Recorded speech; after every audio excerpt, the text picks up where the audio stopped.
Kau tahu tak baru-baru ni Malaysia tantangan satu perjanjian besar dengan Amerika Syarikat. Nama dia adalah Agreement on Reciprocal Trade atau singkatannya ART. Tapi yang peliknya sebelum orang sempat baca isi dia, dah ramai yang kecoh kata Malaysia ni jual maruah, ikut telunjuk barat dan kerajaan tunduk. Padahal kalau kau betul-betul faham apa itu ART, kau akan nampak ini antara langkah paling bijak kerajaan Madani setakat ni. Perjanjian ini ditandatangani pada 26 Oktober tahun 2025 masa lawatan rasmi Presiden Donald Trump ke Malaysia sempena sidang ASEAN. Nama dia memang nampak fancy lah, Agreement on Reciprocal Trade. Tapi masuk dia senang. Dua-dua negara janji buka pasaran masing-masing dan kurangkan halangan cukai untuk memudahkan perdagangan dua hala. Dalam ART ni, Amerika Syarikat mengekalkan tarif import 19% untuk produk Malaysia. Maksudnya, produk kita kekal kompetitif dalam pasaran Amerika Syarikat. Dan sebagai balasan, Malaysia bagi laluan lebih mudah untuk produk Amerika Syarikat yang termasuklah dalam teknologi, pertanian dan kimia.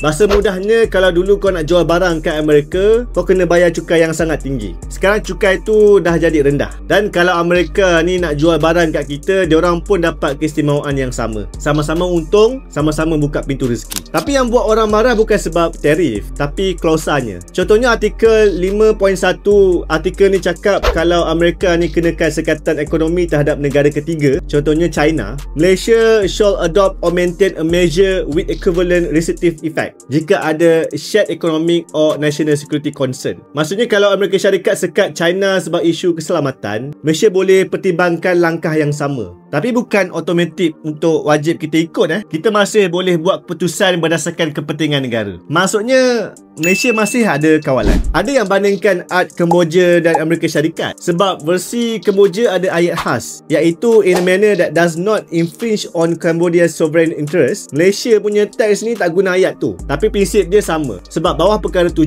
Malaysia boleh tamatkan perjanjian bila-bila masa dengan notis bertulis. Jadi kita masih pegang kunci pintu tu sendiri. Tak ada siapa yang boleh paksa kita kekal. Lepas tu ada pula artikel 3.3 dan 2.3. Dalam artikel 3.3 ni kata Malaysia kena berunding dulu dengan Amerika Syarikat sebelum buat perjanjian digital baru dengan negara-negara lain yang mungkin menjejaskan kepentingan Amerika Syarikat. Dalam artikel 2.3 pula kata Malaysia tak akan masuk perjanjian makanan atau pertanian yang melanggar prinsip sains atau menjejaskan ekspor Amerika Syarikat. Ramai yang dengar terus trigger, tapi sebenarnya benda ni standard dalam perdagangan antarabangsa. RCEP, Asian Free Trade, semua ada bentuk perlindungan macam ni. Bezanya, ART ni lebih telus sebab dia dua hala je, bukan macam TPP dulu yang ada 12 negara yang semuanya nak jadi bos. Beza besar antara ART dan TPP ni dulu melibatkan 12 negara, peraturan yang ketat dan kalau langgar boleh kena saman. ART ni cuma antara Malaysia dan Amerika Syarikat. Dia lebih fleksibel dan boleh keluar bila-bila masa. Kalau TPP tu macam kelab antarabangsa yang penuh syarat, ART ni macam persahabatan dua sahabat yang sama-sama cerdik buat bisnes. Kenapa kerajaan Madani pilih jalan ni? Sebab dunia sekarang tengah berpecah dua. Amerika Syarikat lawan dengan China. Eropah pun tengah buat sekatan baru. Malaysia pun tak bolehlah nak duduk tepi tengok je kan orang lain berebut peluang. So kalau kita lambat, pelabur mungkin lari. Kalau kita pandai main ni, kita mungkin boleh jadi jambatan tengah. Itulah strategi Yang Amat Berhormat Datuk Seri Anwar Ibrahim, Perdana Menteri Malaysia, yang Malaysia ni bukan tunduk tapi berdiri di tengah, berkawan dengan semua tapi kekal berdaulat. Sejak ART ditandatangani, pelabur Amerika dah bagi isyarat nak tingkatkan pelaburan dalam AI, tenaga hijau, LNG dan juga semikonduktor. Saham-saham sektor teknologi dan tenaga kita pun dah mula naik. Sebab pelabur nampak Malaysia ni stabil, rasional dan konsisten. Inilah bukti yang bahawasanya dunia dah lebih percaya pada Malaysia sekarang. Dan bila orang tuduh Malaysia ni jual maruah sebab buat perjanjian dengan Amerika Syarikat, aku cuma nak cakap satu benda je.